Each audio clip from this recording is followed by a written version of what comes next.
ان کا دماغ فوراً یہ بات جذب نہیں کر پایا تھا۔ انہیں لگا تھا کہ وہ یہ سزا، انہیں لگا تھا کہ وہ ہنر نہیں رکھتی تھی، اس لیے کچھ عجیب ڈراؤنا بنا دیا تھا۔ آپ کے بابا ایسے ہیں؟ انہوں نے بے یقینی سے پہلے پیپر پہ بنے اسکیچ کو دیکھا اور پھر گل رانا کو۔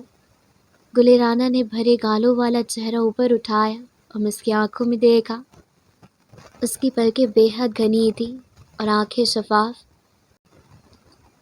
آنکھوں کا رنگ نمایاں ہوتا تو وہ نیلا تھا، مگر اس وقت وہ مزید گہرا ہو کر کسی اور رنگ میں ڈھل رہا تھا۔ مجھے وہ ایسے ہی نظر آتے ہیں۔ ایک اور بار اس نے مس کو لاجواب کر دیا تھا۔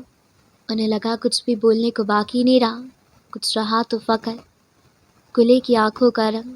نفرت کا اگر کوئی رنگ ہوتا تو وہ گل رانا کی آنکھوں میں سمایا ہوتا، اور اس وقت اگر کوئی رنگ تھا تو وہ یہی گہرا نیلا، زہر سا، آگ سی نفرت سا، زہریلا، کیونکہ نفرت کا زہر بچپن کو مسخ کر دیتا ہے۔ نازک کانچ کے گلاسوں میں انڈیلے سفید بادام اور جامنی فالسے کے مشروبات پر تیرتی برف کی کاشیں اد گھلی ہوئی تھی۔ درمیان میں موجود میز پر کانچ کا جگ رکھا ہوا تھا جس پر پانی کے ننھے ننھے قطرے بہہ رہے تھے۔ کمرے کی فضا میں معنی خیز خاموشی تھی، ایک تناؤ زدہ سی خاموشی۔ پیشانیوں پر شکن کی دراریں تھیں، چہرے پر ناخوشی کا واضح پیغام۔ وہاں موجود ایک نفوس بھی ایسا نہیں تھا جو غیر آرام دہ نہ ہو۔ کمرے میں جاگتا پرسکون ٹھنڈک کا احساس بھی کسی کے اندر کا غصہ بجھانے میں ناکام ٹھہرا ہوا تھا۔ غضب خدا کا! 10ویں بار سے زیادہ بولا گیا یہ فقرہ پھر سے دہرایا گیا تھا۔ رقیہ بی بی کی پسمردہ سی بھاری آواز بیزاری سے آزاد ہوئی تھی۔ یہ تو میں گھر آ گیا اور اپنی آنکھوں سے دیکھ لیا کہ آج کل اس چار دیواری میں چل کیا رہا ہے۔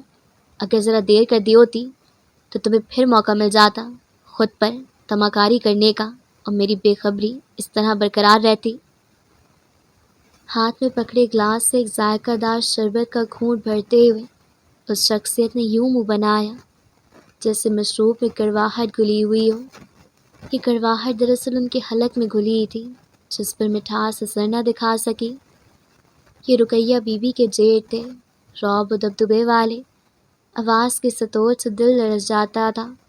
ان کے دونوں پہلوؤں میں بیٹھے بیٹے خاموشی اختیار کیے ہوئے تھے، یہ بھی ان کے رعب کا حصہ تھا۔ کیا چل رہا ہے اس چار دیواری کے اندر؟ رقیہ بی بی نے بڑی ہمت کر کے پوچھا۔ وہ ان کی ذہنیت سے بخوبی واقف تھی، ان سب کی سوچ و ذہنیت سے۔ وہ بھی اس علاقے سے اٹھ کر شہر آئی تھی، ان کی جڑیں بھی تو وہیں تھیں۔ ان کے دماغ پتھر سے تھے اور سوچے عمروں سے پڑی پتھروں پر لکیریں۔ نہ پتھر ہل سکتے تھے نہ یہ سوچیں مٹ سکتی تھیں۔ نوجوان بچیوں کو اکیلا چھوڑ کر نکل پڑتی ہو تم ٹور پر، اور پوچھ رہی ہوں کیا چل رہا ہے۔ میں اگر نہ آتا، یہ بچیاں تو ڈھلی دوپہر تک، شام تک، اور کبھی کبھار تو رات تک بھی۔ ان کی طنزیہ بات رقیہ نے مکمل ہونے سے قبل کاٹ دی تھی۔ ان کے جیٹ کو ان کا بیچ میں بولنا ناگوار گزرا تھا، مگر ان کی ادھوری بات سے وہ کوئی نتیجہ اخذ نہ کر سکے۔ سیدھی بات کرو، مجھے شام بھی ہو جاتی ہے اور رات بھی، کبھی گھر سے نہیں نکلنا ہوتا، کبھی نکلو تو گھر کے ہزاروں کام۔ آپ تو آج آ گئے ہیں، یہ بچے تو روز میرے گھر سے نکلنے پر تنہا ہی رہتی ہیں، تب ان کا دھیان کون کرتا ہوگا؟ شکر کے کلمات بس ایک روز کے لیے کافی ہوتے ہیں کیا؟ وہ نرمی سے بول رہی تھی، ان کی رنگت گوندے آٹے جیسی سفید تھی، چہرے پر ملاحت تھی، ایک عجیب سی ملائمت۔ وہ کرخت لہجے میں نہیں بول سکتی تھی۔ ٹھٹائی کی حد! وہ بری طرح سے سلگ اٹھے اور اپنی جگہ پر تلملا اٹھے۔ تم یہ بات ہماری آنکھوں میں دیکھ کر رہی ہو؟ دیدوں کا پانی سارا کا سارا مر گیا تمہارا۔ میں جھکے سر کے ساتھ کیوں بات کروں؟ آپ میرے گھر میں ہی بیٹھے ہیں، میں ہاتھ پھیلانے نہیں آئی آپ کے پاس، نہ میں شرمندہ ہوں آپ سے۔ وہ جانتی ہی تھی ان کی باتیں ان کے جیٹ کے غیظ و غضب میں اضافے کا سبب بنتی جائیں گی، مگر بات کھل کر کرنی ضروری تھی، آج ہی ختم کرنی ضروری تھی۔ بہت خوب، گویا الٹا چور کوتوال کو ڈانٹے۔ ایک تو چوری، اوپر سے سینہ زوری۔ آپ کے بے صبر محارب میری سمجھ سے باہر ہیں. آپ نے بیٹھک کی جمانی ہے تو میں ظہیر. رقیہ ہمارے گھر کی عورتیں. نہیں بھائی صاحب. انہوں نے ان کی بات سرے سے کاٹ دی. مجھے آپ نے کبھی گھر کی عورت سمجھا نہیں، اور آپ کے گھر کی عورتیں میرا مقابلہ نہیں کر سکتی. ان کی آواز میں پہلی بار حرارت پیدا ہوئی تھی. شاید وہ آواز کب کب آئی ہو. یہ پسپسائی نہیں تھی، کسی جذبے کی شدت تھی. کمرے سے چند قدم دور کچن میں کھڑی ان دو لڑکیوں کے دل ایک ساتھ دھڑکے تھے، وجود کانپے تھے. آپی سویا روحانسی سی ہو کر کومل کے پہلو سے آ لگی. کچن میں شدید گرمی تھی، پسینہ پاؤں تک بہہ آیا تھا، مگر دھیان گرمی پر نہیں تھا، اپنی ماں پر تھا. وہ بہادر تھی مگر ان کی جان اٹکی رہتی تھی. چھپ. کومل نے اس کا بازو سہلایا. وہ بہنوں میں سب سے بڑی تھی، ماں کی بات دھیان سے سننا چاہتی تھی. آپ کے گھر کی عورتیں جب سو رہی ہوتی ہیں میں جاگتی ہوں. آپ کے گھر کی عورتیں جب بند کمروں میں بیٹھی ہوتی ہیں میں تپتی دھوپ میں روزی کر رہی ہوتی ہوں. جب بستروں پر بیٹھ کر وہ ادھر ادھر کی باتیں کرتی ہوں گی میں تب لمبی لائنوں میں لگ کر بجلی اور گیس کے بل ادا کر رہی ہوتی ہوں. اور جب سودا سلف اور اخراجات کے لیے اپنے گھر کے مردوں کو دیکھتی ہوں گی میں تب اس جوڑ توڑ میں الجھی ہوتی ہوں کہ میری بچیاں کسی ضرورت کے لیے ماں کی طرف تو نہیں دیکھ رہی. ان کے بولنے کے ساتھ ہی آواز بتدریج اونچی ہوتی چلی تھی. وہ پیٹھ پیچھے اپنے بارے میں بہت کچھ سنتی آئی تھی، رزق سے لے کر کردار تک پر اٹھتے سوال وہ تو فقط آواز ہی بلند کر رہی تھی. مجھے اپنا آشیانہ خود سنبھالنا ہے، تنکا تنکا جوڑ کر آندھی سے بچانا ہے. آپ کے گھر کی عورتیں بھلے باہر نہ نکلیں کیونکہ ان کے صاحبان ان کی سہولتوں کے لیے موجود ہیں.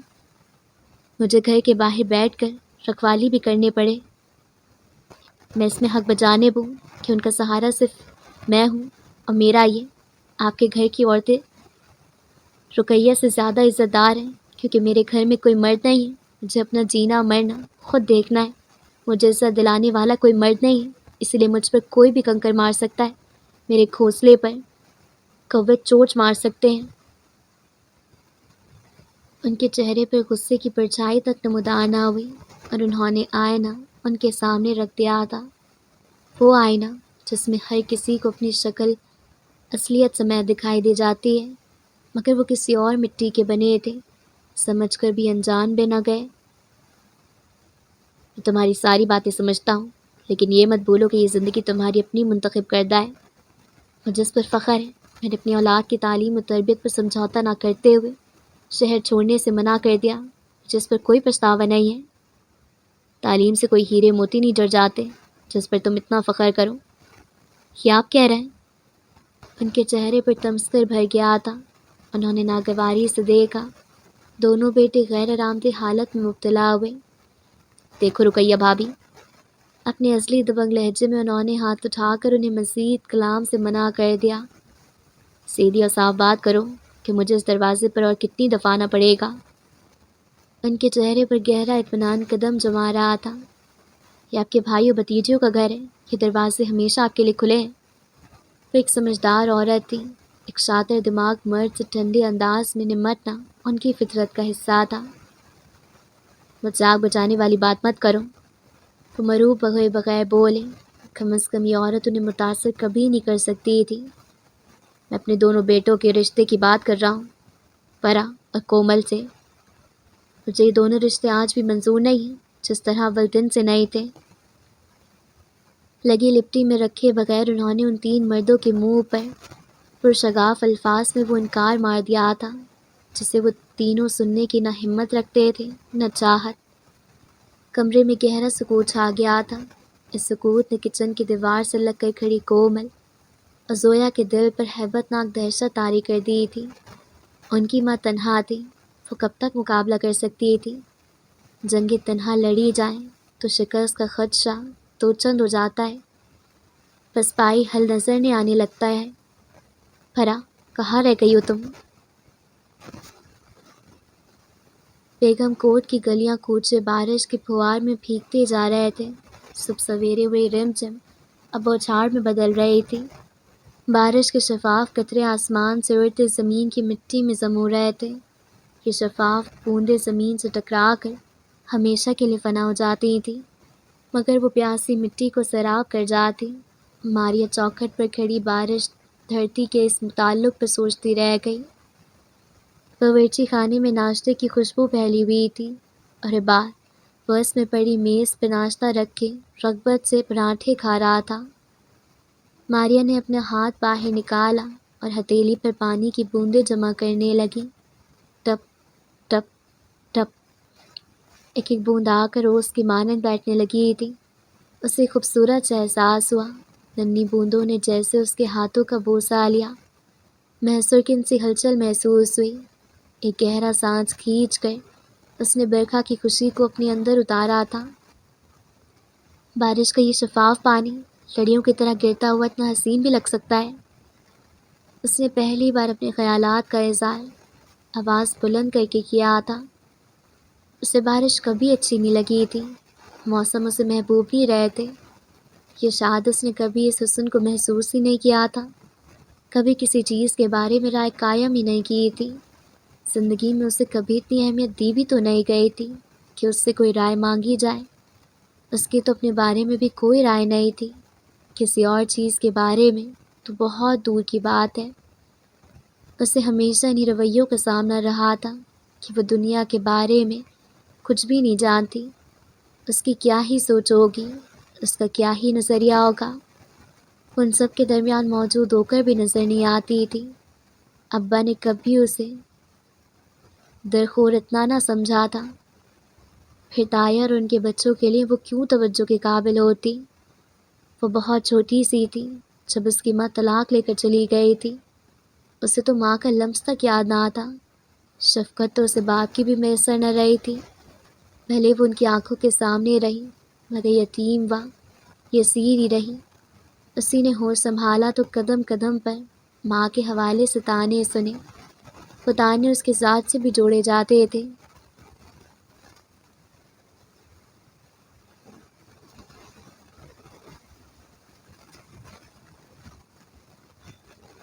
خود تم اگر بسا نہیں سکی، الٹا اس کو ہماری جان کا عذاب ڈال گئی، اتنی ہی شوہر سے تکلیف تھی تو اولاد نہ پیدا کرتی۔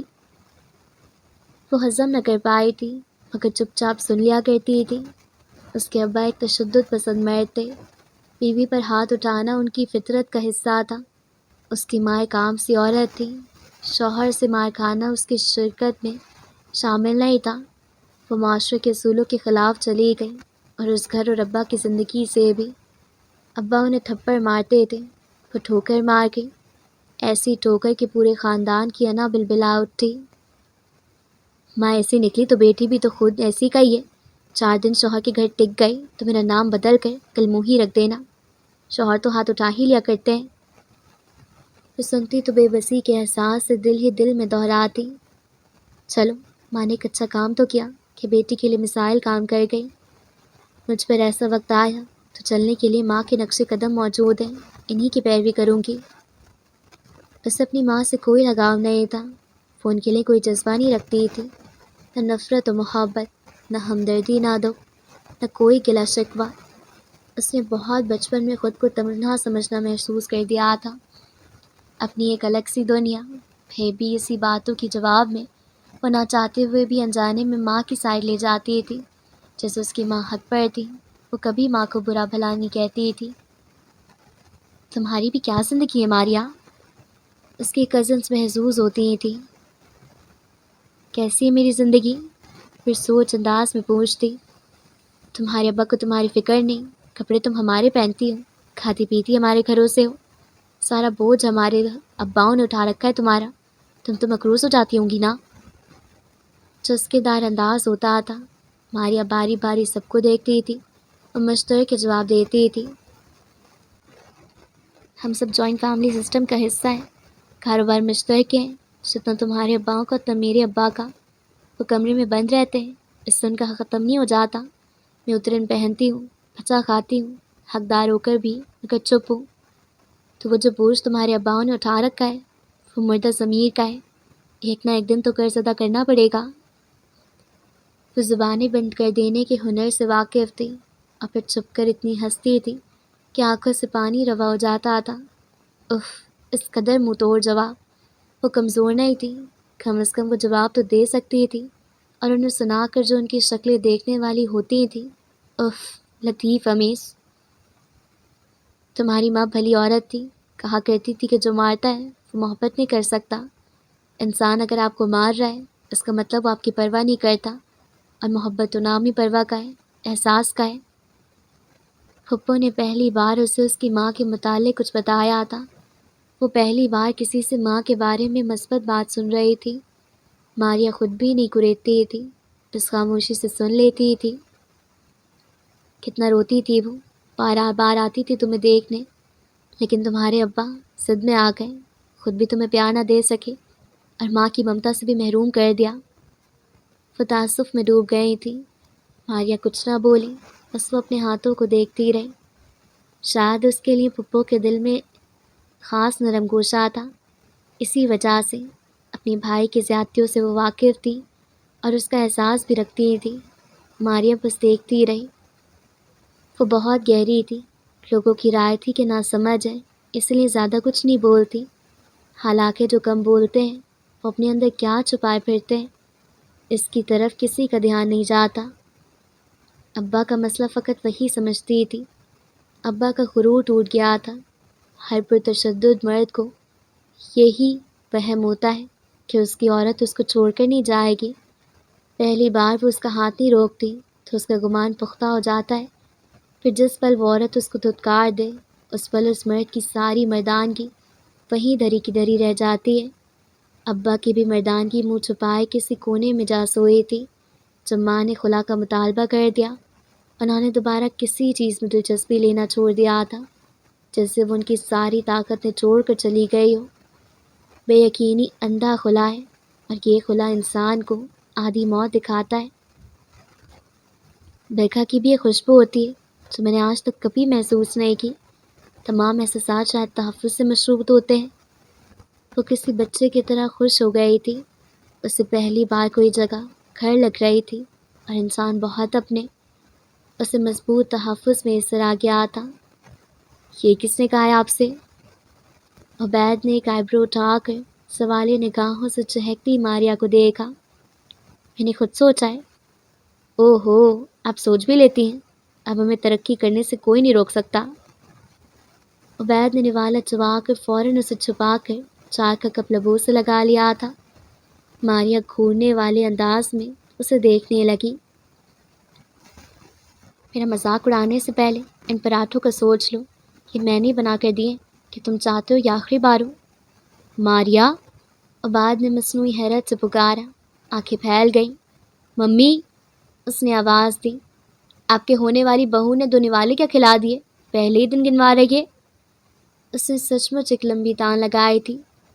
عبید، ماریا بوکھلا کر چلائی۔ اس کا ہاتھ تیزی سے بیلن پہ گیا تھا۔ کیا؟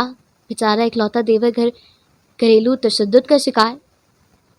اس کی آنکھوں میں صدمہ ابھرا، غمگین صورت، البتہ زبان فراٹے سے بریکنگ نیوز شیئر کر رہی تھی۔ اف، ماریا شرمندگی کے مارے کانوں کی لوئیں سر پڑ گئیں۔ وہ پل بھر میں پہلی پھٹک پڑ گئی تھی۔ ارے، عبید کا چلتا منہ رک گیا۔ کیا ہوا؟ ابھی سے ہار مان لی؟ یعنی بڑی کچی کھلاڑی ہیں آپ اس میدان کی۔ مجال ہے جو اسے ذرہ برابر اثر ہوا ہو، بے شرموں کی طرح کہہ کے لگا رہا تھا۔ پھپھو کو بیچ میں لانے کی کیا ضرورت ہے؟ خفت سے اس کی آواز بے دم تھی۔ انہوں نے سن لیا تو کیا سوچیں گی؟ تو تھپڑ لگائیں گی مجھے، آپ تو چہیتی ہیں ان کی۔ وہ مزے سے چائے کی چسکیاں لینے لگا۔ ایک طرف آپ، دوسری طرف اسد بھائی، دونوں سے اتنی محبت کرتی ہیں کہ آپ کو گھر ہی لے آئیں۔ یعنی بڑا بیٹا منگیتر کو گھر میں چلتا پھرتا دیکھے اور خوشی سے نہال ہو، بھتیجی دل ہی دل میں سپنے سجائے، اور ایک میں، مجھے تو سیڑھیوں سے اٹھایا تھا۔ وہ برستی بارش میں اداس بیٹھی بلبل بن گیا، جسے ماریا کی خوش نصیبی پر راہیں بھر رہا ہو۔ ماریا دل کھول کر ہنستی تو وہ گلنار ہو گئی تھی۔ گھر کا چھوٹا بیٹا ہی ہمیشہ پرتاب رہتا ہے۔ وہ دکھی نظر آنے کی کوشش کر رہا تھا کہ اس کی ماریا پر نظر گئی جو سابقہ حالت میں تھی۔ صدر شرمائے مت، میرے سامنے مشرقی لڑکی بننے کی خاص ضرورت نہیں ہے۔ دل کھول کر کچھ بھی بول دیجیے، آخر اس گھر میں ہم ہی ہیں جن سے آپ کا